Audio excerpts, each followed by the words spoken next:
దాని గురించే మాట్లాడుతున్నారు తప్ప ప్రజా సమస్యల గురించి ఎక్కడ ఆయన మాట్లాడట్లేదు. అండ్ ప్రజల్లోకి వచ్చి పోరాటం చేస్తున్నది లేదు అనేది. గత 9 నెలలుగా జగన్మోహన్ రెడ్డి గారు అసెంబ్లీకి రాలేదు. హ్మ్.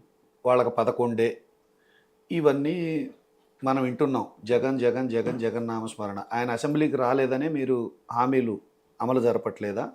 ఆయన అసెంబ్లీకి రాలేదనే మీరు పరిపాలన సక్రమంగా చేయట్లేదా? మీరు ఆయన అసెంబ్లీకి రాలేదని ఆడబిడ్డల మీద మాన ప్రాణాలు అఘాయిత్యాలు ఆపలేకపోతున్నారా? ఆయన అసెంబ్లీకి రాలేదని చెప్పేసి స్టీల్ ప్లాంట్ ఆపలేకపోతున్నారా? ఆయన అసెంబ్లీకి రాలేదని చెప్పేసి రైల్వే జోను ఇవ్వలేకపోతున్నారా? ఆయన వచ్చి అడిగితేనే మీరు ఇస్తారా?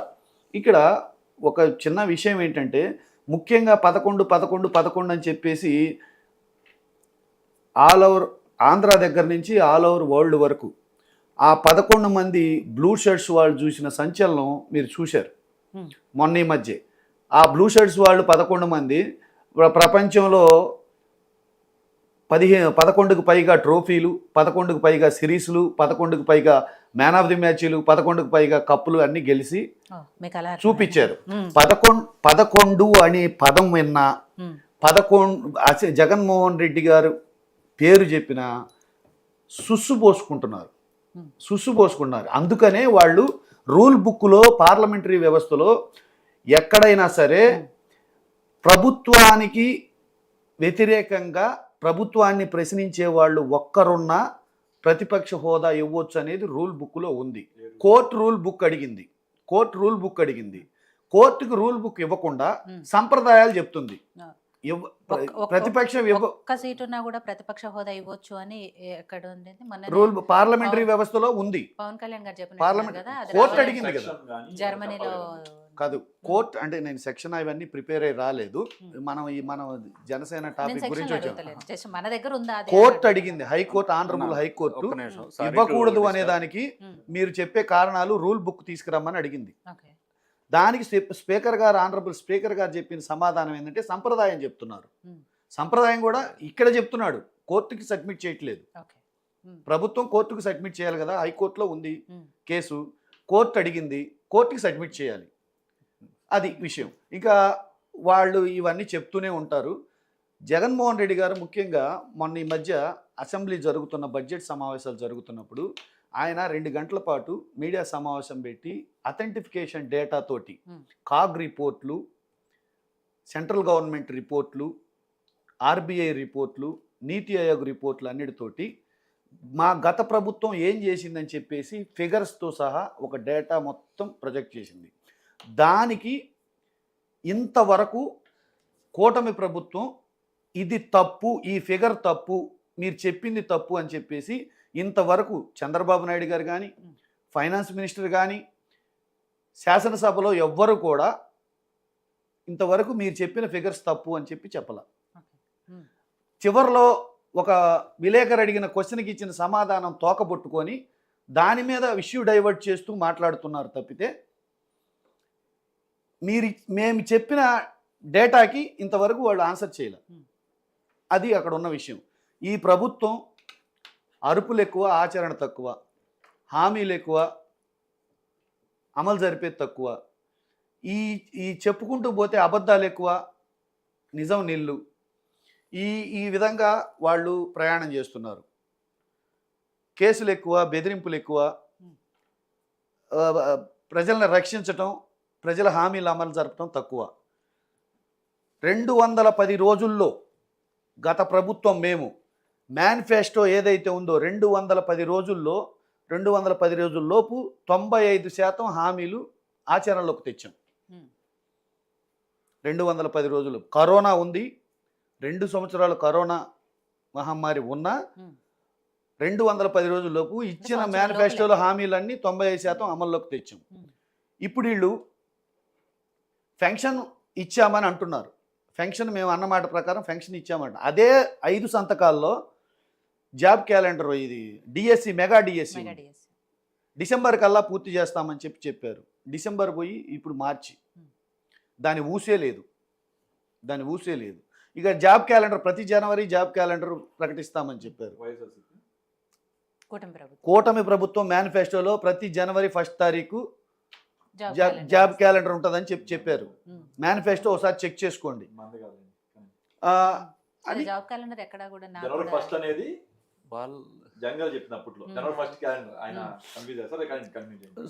సరే చెప్పారు. ఇంతవరకు ఒక జాబ్. ఇంకా ఇంకొక విషయం, ఆశ్చర్యకరమైన విషయం ఏంటంటే పెద్దలు చెప్పినట్టు 4.5 లక్షల ఉద్యోగాలు కల్పించబడినవి అని చెప్పేసి గవర్నర్ గారి చేత చెప్పించారు గవర్నర్ ప్రసంగంలో. మా ఎమ్మెల్సీ గారు వరుదు కళ్యాణి గారు పెద్దల సభలో, శాసన మండలి సభలో క్వశ్చన్ చేస్తే ఆన్సర్ లేదు. మేము అనలేదు ఆ మాట అన్నారు. ఇప్పుడు కూడా చెప్పారు కదా, ఇప్పుడు కూడా చెప్తున్నారు అనలేదు ఆ మాట అన్నారు. ఇప్పుడు వచ్చిన 20 లక్షల ఉద్యోగాలు కల్పిస్తామని చెప్పారు. 20 లక్షల ఉద్యోగాలలో మొదటి సంవత్సరం 4 లక్షల ఉద్యోగాలు కల్పించబడినవి అని చెప్పేసి, కల్పించబడినవి అనలేదండి. గవర్నర్ ప్రసంగంలో లోకేష్ గారి ప్రసంగంలో కౌన్సిల్లో అన్నిట్లో కూడా వీటి ద్వారా ఇంతమందికి ఉద్యోగాలు రాబోతున్నాయి అని చెప్పారు. ఇంకోటి ఏంటంటే కల్పించబడినవి అనే దానికి తెలుగులో చెప్తే పాపం గవర్నర్ గారిని తెలుగులో రాసి ఆయన టాపిక్ ని కూడా డైవర్ట్ చేసే పరిస్థితి వచ్చింది. మేమేమంటామంటే, మీరు పరిపాలన సక్రమంగా చేస్తే రైతులు రోడ్డు మీదకి ఎందుకు వచ్చారు? మీరు పరిపాలన సక్రమంగా చేస్తే విద్యుత్ ఉద్యమం ఎందుకు జరిగింది? మీరు పరిపాలన సక్రమంగా చేస్తే ఫీజు పోరు ఎందుకు జరుగుతుంది? మీరు పరిపాలన సక్రమంగా చేస్తే ఆడబిడ్డల మాన ప్రాణాలు ఇన్ని పోతాయా? మీరు పరిపాలన సక్రమంగా చేస్తే ఈ రాష్ట్రంలో ఇన్ని దాడులు జరుగుతాయా? మీరు పరిపాలన సక్రమంగా చేస్తే ఇంతమంది ఆహాకారాలు మీకు వస్తాయా? ఇక్కడ క్లియర్గా సంపూర్ణంగా కూటమి ప్రభుత్వం అబద్ధాలు ఆడుతుంది. ఇక మా కన్స్ట్రక్టివ్గా వెళ్తున్నామంటున్నారు. కొన్ని సంస్థలు పారిపోయినాయి అని చెప్తున్నారు. కొన్ని సంస్థలు పారిపోయినాయి అని చెప్పే దాంట్లో 14 నుంచి 19 వరకు ఎన్ని సంస్థలు వచ్చినాయి, ఎంత పెట్టుబడులు వచ్చినాయి డేటా చెప్పారు మా జగన్మోహన్ రెడ్డి గారు. 19 నుంచి 24 వరకు ఎన్ని సంస్థలు వచ్చినాయి, ఎంత పెట్టుబడులు వచ్చినాయి, ఇన్స్టాలేషన్ జరిగిన సంస్థలు ఎన్ని ఉన్నాయి, 14 నుంచి 19 వరకు ఇన్స్టాలేషన్ చేసిన సంస్థలు ఎన్ని డేటా చెప్పారు. ఆ డేటా తప్పని మీరు చెప్పగలరా? తప్పని చెప్పగలరా?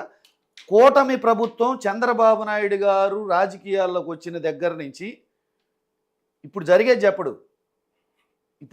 చెప్పడు ప్రజల్ని ఊహల్లో ఆశల్లో పెట్టి 2020కి ఇది జరిగిద్ది, 2047కి ఇది జరిగిద్ది, మేము తేబోతున్నాం, తెస్తున్నాం అని ఆశ పెట్టడం ఆయన నైజం. చేసినవి చెప్పడం ఆయనకి ఎందుకంటే చెయ్యడు కాబట్టి చేస్తున్నవి జరిగినవి చెప్పడం ఆయన చేత కాదు. ఏమైంది నేను అంటున్నాను ఈ సందర్భంగా, మిమ్మల్ని మీ ద్వారా కూటమి ప్రభుత్వాన్ని ప్రశ్నిస్తున్నాను ఈ సందర్భంగా. ఏమైంది నిరుద్యోగ భృతి? ఏమైంది ఉద్యోగాల కల్పన? ఏమైంది మహిళా ఇది 1500? ఏమైంది మత్స్యకార భరోసా? ఏమైంది ఇది చేనేత భరోసా? ఏమైంది కాపు నేస్తం? ఏమైంది ఆటో వాళ్ళకి ఇచ్చే డబ్బులు? ఇవన్నీ ఏమైనాయి? మేనిఫెస్టోలో సూపర్ 6లో పాయింట్ వైజ్గా పెట్టారు. ఒక్క ఫెన్షన్ ఇచ్చేసి 65 లక్షల ఫెన్షన్లు మేము మా ప్రభుత్వం పోయే నాటికి చివరి మంత్లో మేము ఇస్తే, కూటమి ప్రభుత్వం వచ్చిన తర్వాత ఇప్పటికి 3 లక్షల ఫెన్షన్లు రకరకాల కారణాలు చెప్పి తీసేశారు. దానికి వాళ్ళు చెప్పే సమాధానం ఏంటంటే అనర్హులకి ఇచ్చారు అంటున్నారు. అనర్హులకి ఇస్తే పెన్షన్దారుని తీసేసే ముందు ఆ అనర్హుడికి ఇచ్చినందుకు సర్టిఫికేట్ ఎవరిచ్చారు? ఆ ఆర్డర్ ఎవరిచ్చారు? ఆ అధికారిని ఏం చేశారు? ఒక వికలాంగుడికి తప్పుడు సర్టిఫికేట్ ఇచ్చారు అంటున్నారు. ఆ డాక్టర్ని ఏం చేశారు? ఆ డాక్టర్ మీద చర్యలేవి?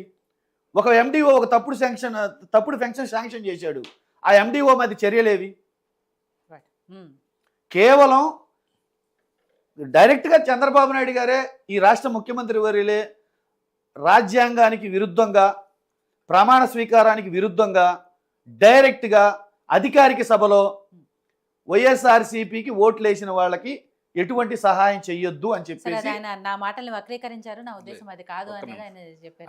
ఆయన అన్నదే మేము చెప్తున్నాం. ఎవరైనా అధికారిక సభలో అలా మాట్లాడతారా? కాదు, ఆయన అన్నదే అమ్మా, ఆయన అన్నదే కదా. వీడియో చూపించమంటారా? వక్రీకరించడం కాదు, ఆయన నోట్లోంచి ఏం మాటలు వచ్చినాయి